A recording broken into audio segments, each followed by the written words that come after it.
Бүгін бақылау бар ғой, дайын емеспін. Уайымдама, өз күшіңмен жазып көр.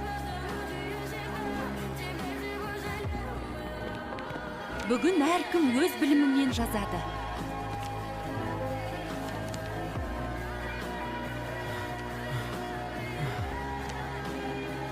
Дамирден көшіріп алсам ба екен? Көшірме, сен өзің жасай аласың. Жоқ, өзім жазам.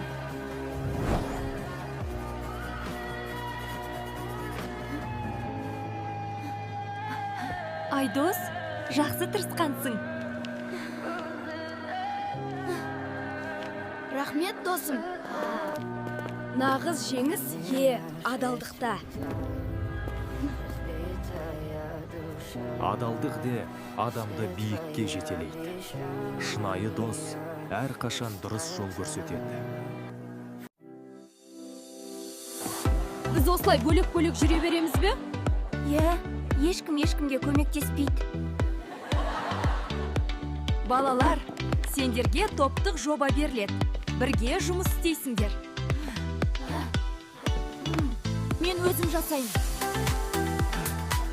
Жоқ, бәрін сен жалғыз істей алмайсың. Біз бірге істемесек, бұл жұмыс бітпейді.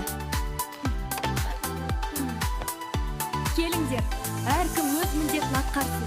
Бірге жасасақ, бәрі оңай болады. Мұны осылай істеу керек. Суретті сал.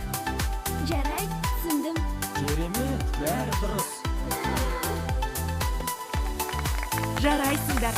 Сендер нағыз ұйымшыл топ болдыңдар. Бірлік бар жерде тірлік бар. Ынтымақпен жасалған іс әрқашан нәтижелі болады.